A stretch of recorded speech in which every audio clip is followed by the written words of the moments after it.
عالمی اے نبی پیارے نبی سنت تیری دنیا دی اے نبی اے نبی.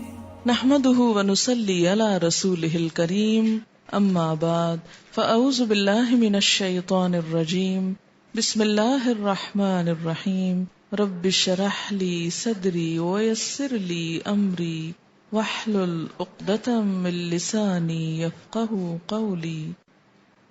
سنت کی موجودگی میں رائے کی حیثیت. رائے کہتے ہیں اوپینین کو، خیال کو. سنت سے مراد کیا ہے؟ آپ صلی اللہ علیہ وسلم کا قول، فعل اور تقریر. تقریر سے مراد سپیچ نہیں، یعنی کسی بھی چیز کو ویریفائی کرنا، ٹیسٹ اپروول. یعنی جب آپ سے کوئی قول موجود ہو، یعنی آپ کا فرمان موجود ہو یا آپ کا عمل موجود ہو یا آپ کی پسند یا ناپسند موجود ہو، پھر اس کو چھوڑ کر اپنے خیال، اپنی رائے یا کسی اور کی رائے کو ترجیح دینا، یہ دین کو اپنے ہاتھ میں لینا ہے. خاص طور پر اپنی خواہشات کی پیروی کرنا. تو خواہشات کی پیروی کرنے والے، اس کے لیے قرآن پاک میں کیا حکم آیا ہے کہ وَلَا تُطِعْ مَنْ أَغْفَلْنَا قَلْبَهُ عَنْ ذِكْرِنَا وَاتَّبَعَ هَوَاهُ وَكَانَ أَمْرُهُ فُرُطًا. کسی ایسے شخص کی پیروی نہ کرو. لا تُطِعْ مَنْ أَغْفَلْنَا قَلْبَهُ عَنْ ذِكْرِنَا. نمبر 1 کہ جس کے دل کو ہم نے اپنے ذکر سے غافل کر دیا. اور نمبر 2 وَاتَّبَعَ هَوَاهُ، جو اپنی خواہشات کی پیروی کرتا ہے. یعنی نبی صلی اللہ علیہ وسلم کی بات ماننے کی بجائے کیا کرتا ہے؟ اپنی بات اس کے مقابلے میں لے آتا ہے. اور تیسرا کام کیا کرتا ہے؟ وَكَانَ أَمْرُهُ فُرُطًا.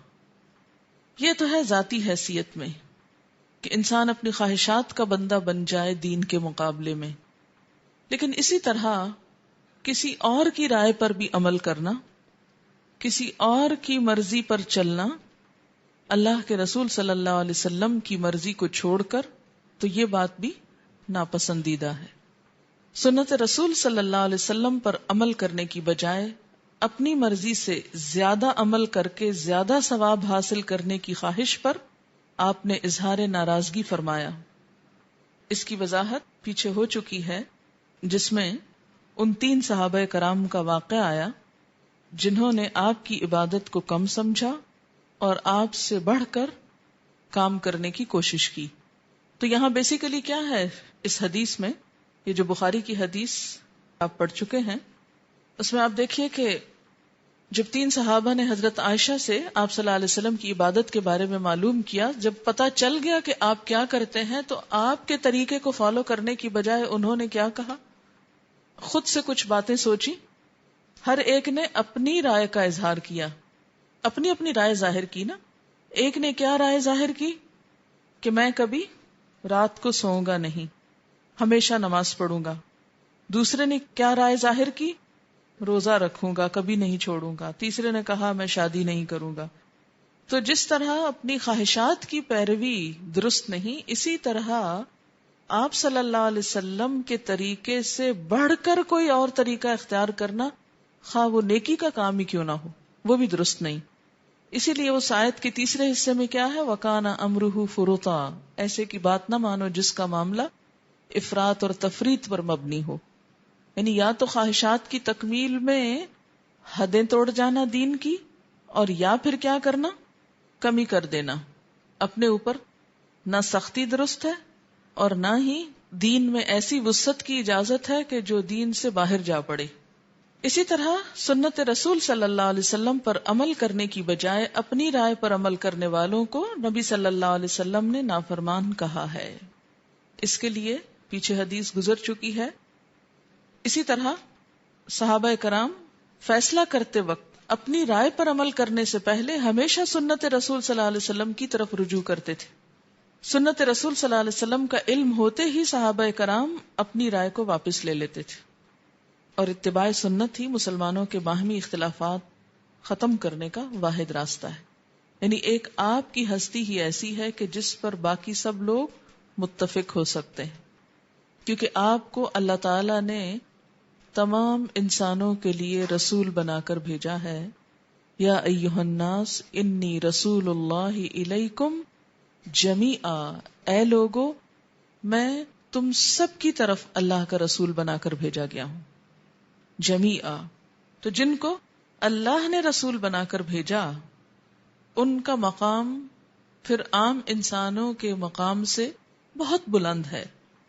کوئی کتنا بھی عقل مند کیوں نہ ہو، کتنا بھی علامہ کیوں نہ ہو، کتنی بھی ڈگریوں کا مالک کیوں نہ ہو، کتنی بھی زندگی اس نے علم حاصل کرنے میں کیوں نہ گزاری ہو، کہ ماں کی گود سے لے کر آخر دم تک وہ علم ہی کے ساتھ وابستہ کیوں نہ رہا ہو، لیکن اس کا علم، اس کی حکمت اور دانائی نبی صلی اللہ علیہ وسلم کی حکمت کے مقابلے میں کوئی حیثیت نہیں رکھتی.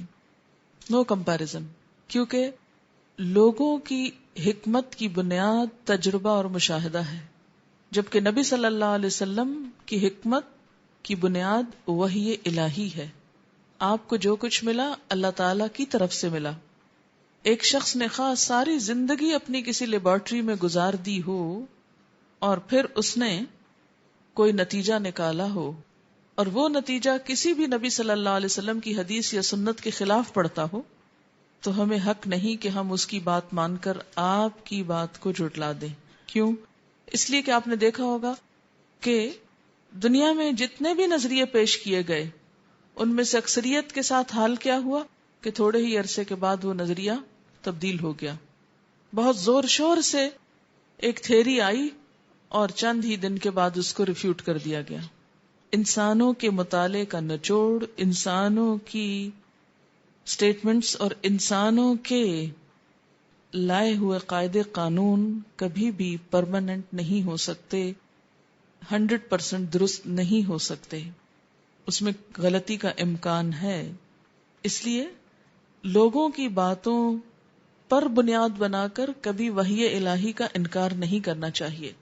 حضرت قبیصہ بن ذؤیب سے روایت ہے کہ ایک میت کی نانی، یعنی ایک مردہ شخص کی نانی، حضرت ابو بکر صدیق کے پاس میراث مانگنے آئی. حضرت ابو بکر نے فرمایا، قرآنی احکام کے مطابق میراث میں تمہارا کوئی حصہ نہیں، اور نہ ہی میں نے اس کے بارے میں نبی صلی اللہ علیہ وسلم سے کوئی حدیث سنی ہے، لہٰذا واپس چلی جاؤ، میں اس بارے میں لوگوں سے دریافت کروں گا، یعنی پوچھوں گا. چنانچہ حضرت ابو بکر نے لوگوں سے پوچھا تو حضرت مغیرہ بن شعبہ نے کہا، میری موجودگی میں رسول اللہ صلی اللہ علیہ وسلم نے نانی کو 6واں حصہ دلایا ہے. 1/6. حضرت ابو بکر صدیق نے پوچھا، کوئی اور بھی اس کا گواہ ہے؟ محمد بن مسلمہ نے بھی اس کی تائید کی. چنانچہ حضرت ابو بکر صدیق نے نانی کو 6واں حصہ دلا دیا. ابو داؤد نے روایت کیا ہے. یعنی انہوں نے اپنا اوپینین، اپنی رائے، اپنا فیصلہ واپس لے لیا، کیونکہ پہلے انہوں نے کیا کہا تھا کہ قرآنی احکام کے مطابق میراث میں تمہارا کوئی حصہ نہیں، اور نہ ہی اس بارے میں نے کوئی حدیث سنی. تو جس شخص تک کوئی قرآن کی آیت نہ پہنچے، کوئی حدیث نہ پہنچے، تو وہ تو معذور ہے، اس پر تو کوئی حرج نہیں. لیکن جس تک بات پہنچ جائے پھر وہ اس کو چھوڑ کر کسی کے اوپینین کو ترجیح دے تو یہ بات درست نہیں. حضرت سعید رضی اللہ تعالی عنہ سے روایت ہے کہ حضرت عمر بن خطاب فرمایا کرتے تھے کہ دیت صرف والد کے رشتہ داروں کے لیے ہے، لہذا بیوی کو اپنے شوہر کی دیت سے کوئی حصہ نہیں ملتا. ضحاک بن سفیان نے حضرت عمر سے کہا کہ رسول اکرم صلی اللہ علیہ وسلم نے مجھے یہ پیغام لکھوا کر بھجوایا کہ میں اشیم دبابی کی بیوی کو اس کے شوہر کی دیت سے حصہ دلاؤں. چنانچہ حضرت عمر نے اپنی رائے سے رجوع کر لیا. تو اس سے کیا پتہ چلتا ہے کہ حضرت عمر پہلے کیا فیصلہ دیتے تھے کہ دیت کیا ہوتی؟ جب کوئی شخص مارا جاتا ہے تو اس کے خون کی قیمت جو لگتی ہے وہ کس کو ملتی ہے؟ مقتول کے وارثوں کو. تو حضرت عمر کہا کرتے تھے کہ یہ صرف والد کے رشتہ داروں کے لیے ہے، ٹھیک ہے، یعنی مرنے والے کے رشتہ داروں کے لیے ہے، بیوی کے لیے نہیں ہے. لیکن کیا ہوا دحاک ابن سفیان ایک صحابی ہیں، انہوں نے کہا کہ حضور صلی اللہ علیہ وسلم نے مجھے یہ پیغام لکھوا کر بھجوایا کہ میں اشیم دبابی کی بیوی کو اس کے شوہر کی دیت سے حصہ دلاؤں. تو اس سے کیا پتہ چلتا ہے کہ بیوی کا حصہ ہے اس میں. لہٰذا یہ بات سن کر حضرت عمر نے اپنی رائے تبدیل کر دی، رجوع کر لیا. حضرت مسفر بن مخرمہ سے روایت ہے، حضرت عمر رضی اللہ تعالی عنہ نے پیٹ کے بچے کی دیت کے بارے میں لوگوں سے مشورہ کیا. پیٹ کے بچے کی دیت کا کیا مطلب؟ مثلا اگر کوئی عورت اپنے بچے کو ابورٹ کرا دے، یا ایک عورت جو حاملہ ہے کوئی اور اس کو ایسی مار مارے کہ اس کا حمل ساقط ہو جائے اور وہ بچہ مر جائے، تو یہ بچے کا قتل ہو گیا نا. بچے کا قتل کیسے ہوا؟ یا ماں نے خود مار دیا یا پھر کسی اور نے مار دیا، یا کسی اور کے مارنے یا ضرب لگنے سے وہ مر گیا. بعض اوقات ڈاکٹرز کی غفلت سے ایسی چیزیں ہو جاتی. تو آپ کو پتہ ہے نا کہ ویسٹ میں اگر ایسی کوئی چیز ہو جائے ڈاکٹر کی غفلت سے تو کیا کر دیتے ہیں؟ سو کر دیتے ہیں نا. تو بچے کی دیت کے بارے میں لوگوں سے مشورہ کیا تو حضرت مغیرہ بن شعبہ نے کہا کہ رسول اللہ صلی اللہ علیہ وسلم نے اس پر ایک غلام یا لونڈی آزاد کرنے کا حکم دیا ہے. حضرت عمر نے فرمایا اپنی بات پر گواہ لاؤ، یعنی یہ جو تم کہہ رہے ہو کہ حضور صلی اللہ علیہ وسلم نے یہ حکم دیا تو اپنے ساتھ کوئی گواہ لاؤ. چنانچہ حضرت محمد بن مسلمہ نے اس بات کی تصدیق کی. اس کے بعد حضرت عمر نے سنت رسول صلی اللہ علیہ وسلم کے مطابق فیصلہ کر دیا. اسے مسلم نے روایت کیا ہے. یہ ذہن میں رہے کہ اس وقت صرف یہ مثالیں پیش کی جا رہی ہیں کہ صحابہ کرام کس طرح آپ صلی اللہ علیہ وسلم کی بات سنتے ہی اپنا اوپینین پیچھے چھوڑ دیتے، فوراً تبدیل کر دیتے تھے. ہماری بات نہیں، ہماری بات کیا حیثیت رکھتی، کیونکہ ہم نے کیا عہد کیا ہوا، اطیعوا اللہ و اطیعوا الرسول، ہم تو وہ کریں گے جو آپ نے کیا. ان کنتم تحبون اللہ فاتبعونی. حضرت بجالہ رحمہ اللہ کہتے ہیں میں احنف کے چچا جس ابن معاویہ کا منشی تھا. منشی کون ہوتا ہے؟ سیکریٹری، لکھنے والا، کھاتہ دار نہیں بولتے، کاتب. ہمیں حضرت عمر رضی اللہ تعالیٰ عنہ کا ایک خط ان کی وفات سے 1 سال قبل ملا جس میں لکھا تھا کہ جس مجوسی نے اپنی محرم عورت سے نکاح کیا ہو انہیں الگ کر دو، یعنی بہن سے یا ماں سے.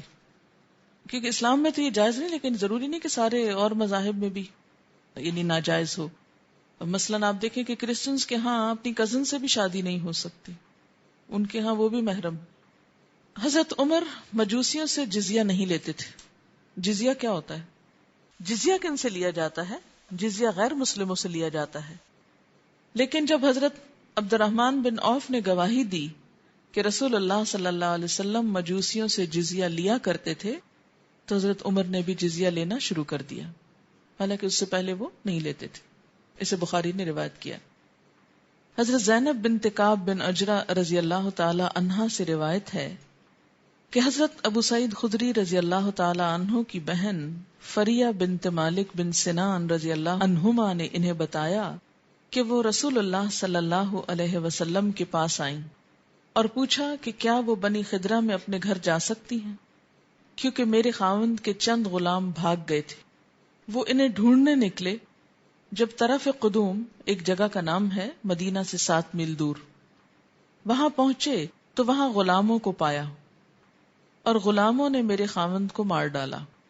چنانچہ میں نے رسول اللہ صلی اللہ علیہ وسلم سے دریافت کیا کیا میں اپنے گھر واپس چلی جاؤں، کیونکہ میرا خاوند میرے لیے کوئی مکان یا خرچ وغیرہ چھوڑ کر نہیں مرا.